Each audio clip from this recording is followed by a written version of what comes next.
Bismillah, alhamdulillah, salatu wassalamu ala rasulillah. Inshallah, we begin and all the details that is mentioned. Allah and all the details that is mentioned.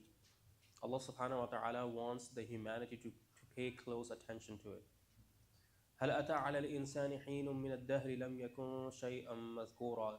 There has come upon man a period of time, a span of time in which he was not worth mentioning. Right? There was a time upon humanity, there was time upon human beings, that a significant amount of time, not just a short span of time, rather a long period of time. And this human being was not worth of any mention. Right? It was insignificant. This human being was insignificant, non-existent, didn't exist. So from the very first, and look, Allah subhanahu wa ta'ala is addressing Al-Insan, not Al-Muslimin, Al-Mu'mineen, not the believers, right?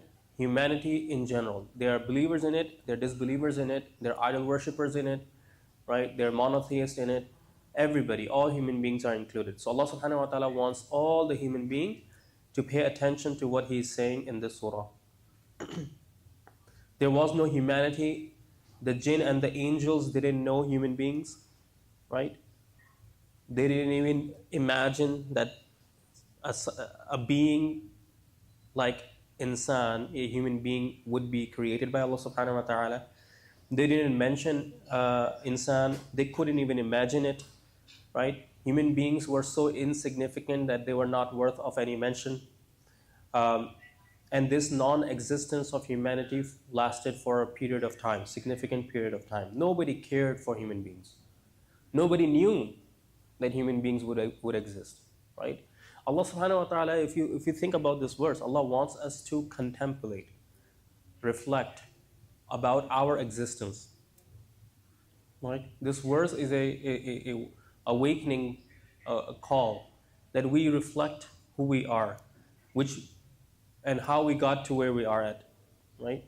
We were non-existent. We didn't exist. We were nothing. So what makes us so proud, right? Where is our pride coming from? Where is our boastfulness coming from, right? Where is our ghurur coming from? Yeah, and there are people on earth who think that they are God's chosen people, right? And that makes them full of pride and arrogance. Where is this arrogance for any human being coming from? Well, you were non-existent. Nobody would care to mention you or think about you.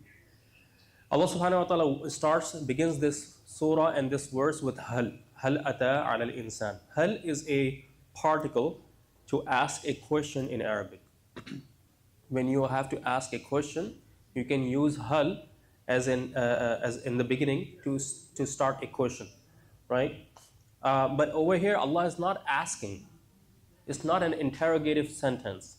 It's not a sentence of question. Rather, Allah is telling us. So it's an informative or declarative sentence. So hal can also be used for declaration, for information, when that information or that declaration is so true that nobody can dispute it. It's factual. So when you want to emphasize the fact, then you can use hal as well in Arabic, okay? And we use this in our English language as well. We go outside, and like somebody was outside and they were saying, what a beautiful weather right now. Was that a question? That was not a question, but it was stated with what? What a beautiful weather. It's not a question. We understand this is not a question. This is rather, we both agree that it's a beautiful weather. That's why we're saying, what a beautiful weather. It's not an interrogative sentence. Rather, it's a declarative sentence. And sometimes we say, didn't I give you already? When kids sometimes ask for another candy or something else, and you have already given to them. So you say that, didn't I give you already? It's not a question. Rather, it's an informative sentence. So this is what Allah subhanahu wa ta'ala is doing here. هل أتى على الإنسان حين من الدهر. Allah is informing with the hal particle with an emphasis. So it's not just an information, rather it's an emphasized information that can never be denied. So there's a subtle layer of undeniability in this statement as well, that Allah subhanahu wa ta'ala is saying that there was once upon a time, for a large period of time, where humanity was not even worth mentioning. Al-Insan. What Allah subhanahu wa ta'ala means when He is mentioning insan over here. The scholars and Mufassirun, they have two opinions regarding this. The first is Adam alayhi salam. When Allah subhanahu wa ta'ala in this verse is mentioning Al-Insan, meaning Adam. Hal ata ala Adam hinum min ad-dahar. Right? So if we take this meaning, Adam alayhi salam, according to Imam Qatada, Al-Thawri and Ikrama, on the authority of Abdullah ibn Abbas radiallahu ta'ala anhu, Ibn Abbas radiallahu ta'ala anhu said that for 40 years, 40 years, when Allah subhanahu wa ta'ala created Adam alayhi salam, He created Adam in a shell. There was a body, shell, but there was no soul in it. So for 40 years, 40 years, Adam alayhi salam, without soul, his body shell was there. Right? So there was no life. Allah subhanahu wa ta'ala did not grant life in it by blowing the soul in it. So hinum min ad-dahr means that's long span of time, 40 years for Adam alayhi salam in that context. Right? So Adam alayhi salam was created from clay, and this shell was so less for 40 years, and it was left like that.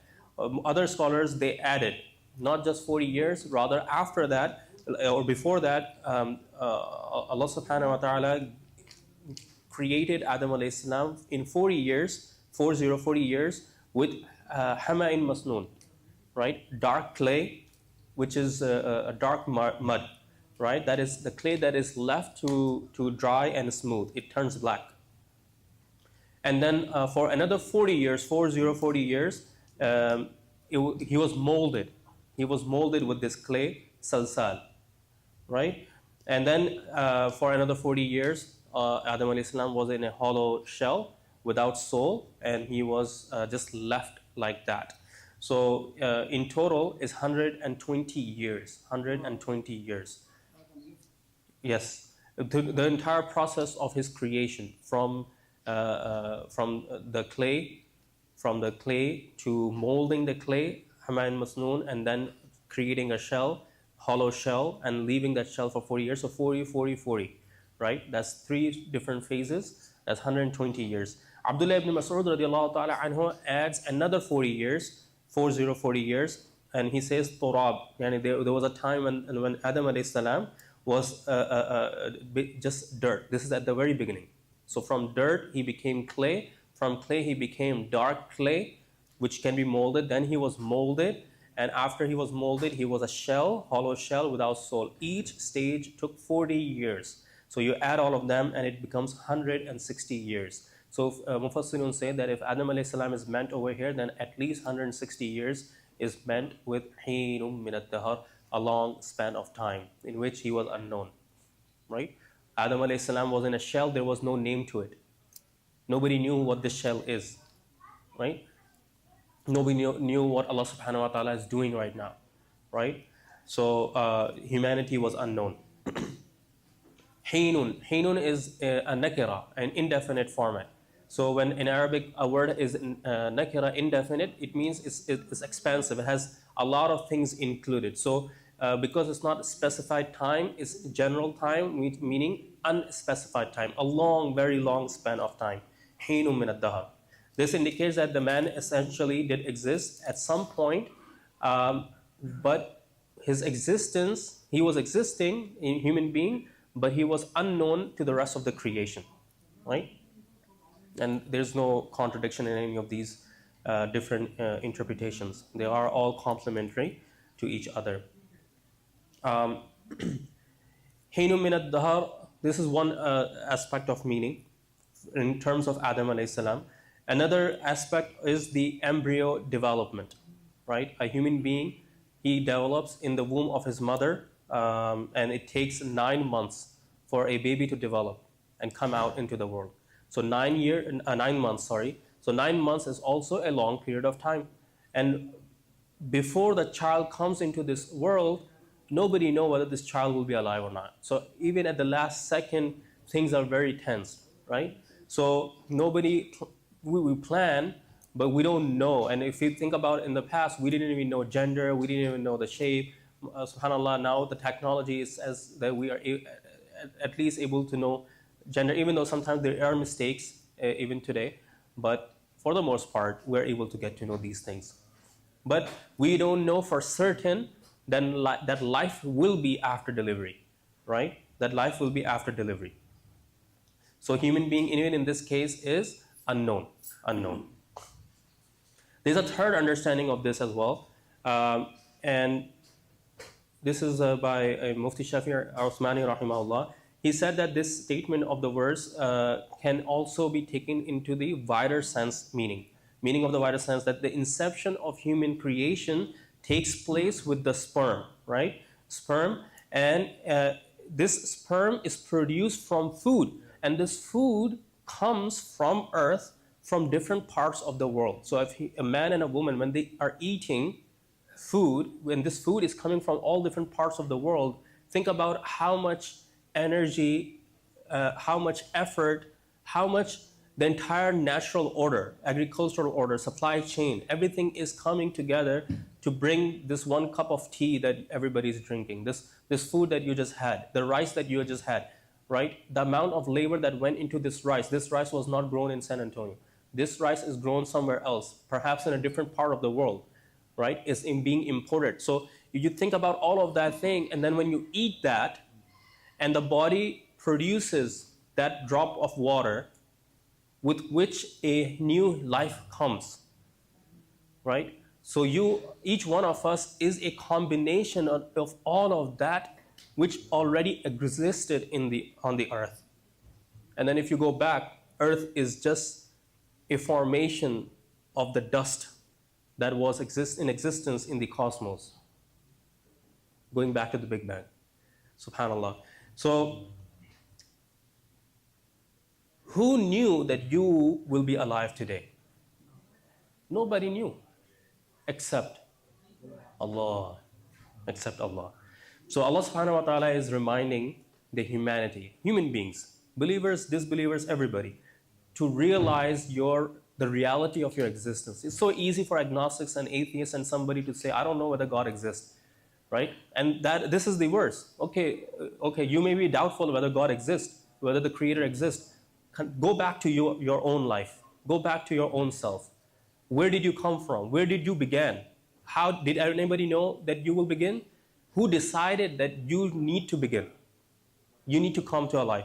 So Allah subhanahu wa ta'ala in this one verse, in this one declaration is so deep. Allah subhanahu wa ta'ala wants us to contemplate. لَمْ يَكُنْ شَيْئًا مَذْكُورًا. This human being was not worth any mention. Ad-Dahhak mentions from Ibn Abbas radiyallahu ta'ala anhu, لَا فِي السَّمَاءِ وَلَا فِي الْأَرْضِ. Nobody would mention human being in the skies, in the heavens, and nobody would mention this human being on earth. Even on earth, nobody would care about human beings. Who lived on earth before humanity? Jinn. Jinn didn't care about human beings. They didn't even know that human beings will exist. Who were also with the jinn on earth? Malaika, angels. They didn't know that human beings will be created, or this being can be created, right? And some scholars say, I kana jasadan musawwaran turaban wala yuskaru wala yu'raf wala yudra masmuhu wala ma yuradu bihi summa nufikha fihi ruh fasara maskura. Right? Other scholars said that the human beings were never mentioned, never defined, never known, and nobody would even know or hear the name of human beings until the ruh, the soul, was blown into Adam alayhi salam, and then humanity or human being as a creation came to be known to other creation. And we know that from Allah subhanahu wa ta'ala's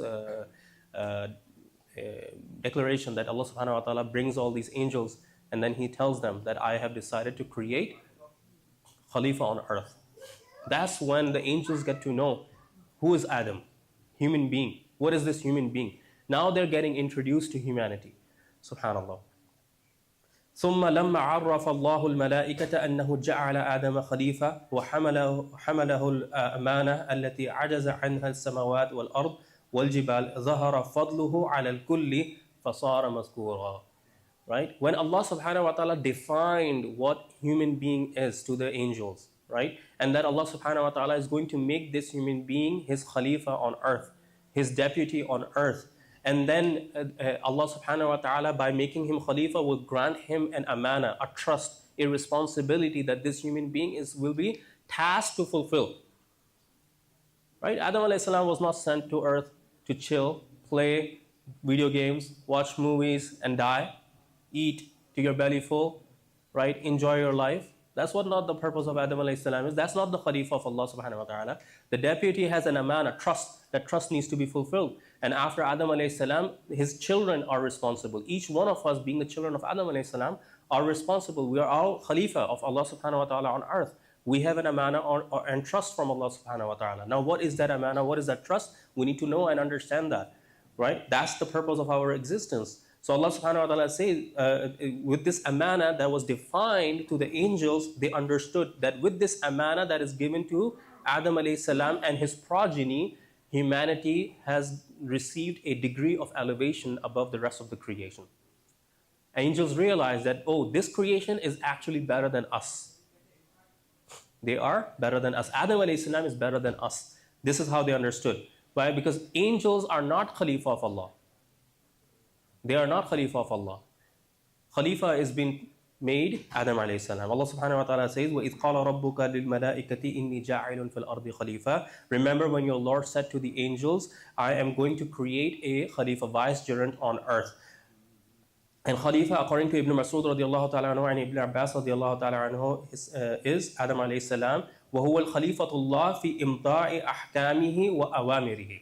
What is the amana? What is the trust of the Khalifa? What is his duty? What is so special about being Khalifa on earth, right?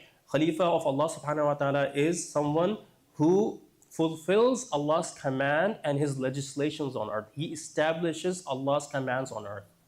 The earth is not left upon to be done with whatever, however anybody wants to do. No, there is a law and order that Allah subhanahu wa ta'ala wants this earth to operate by, and Khalifa is tasked and responsible. So each human being is a Khalifa.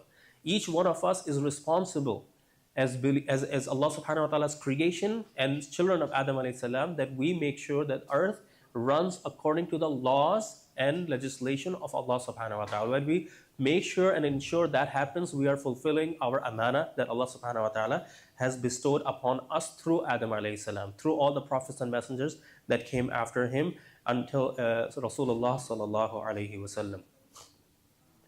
With this declaration that for a long span of time, humanity was unknown, not worth mentioning, Allah subhanahu wa ta'ala then says in the second verse, إِنَّا خَلَقْنَا الْإِنسَانَ مِن نُطْفَةٍ أَمْشَاجٍ نَبْتَلِيهِ فَجَعَلْنَاهُ سَمِيعًا بَصِيرًا.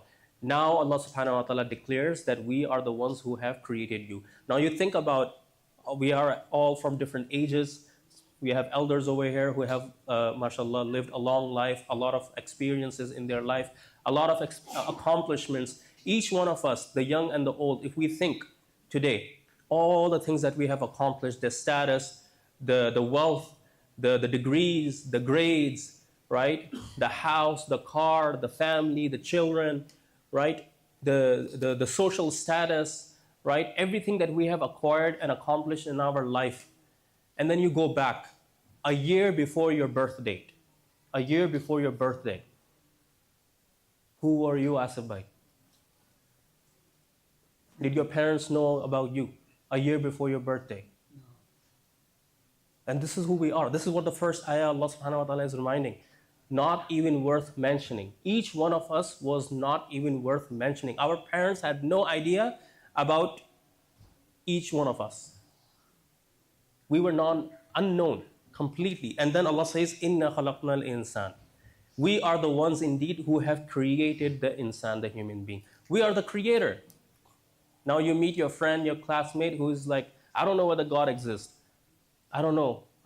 It's so, where does he exist? Why do I not see the sign? These two verses are, if you can explain it to them and have them think their life through, this is completely turns the hearts and minds towards Allah subhanahu wa ta'ala. The second verse is now declaration of Tawheed. Inna khalaqna al-insana. You were non-existent and then somebody brought you to life. Who is that? Allah subhanahu wa ta'ala. We are indeed the ones who created insan from a drop, from water, nutfa drop, that was mixed. Inshallah, we're going to discuss this tomorrow or day after tomorrow, inshallah, the second verse, how Allah subhanahu wa ta'ala created us, why He created us, and what is our purpose of existence and creation. أقول قولي هذا واستغفر الله لي ولكم ولسائر المسلمين فاستغفروه إنه هو الغفور الرحيم.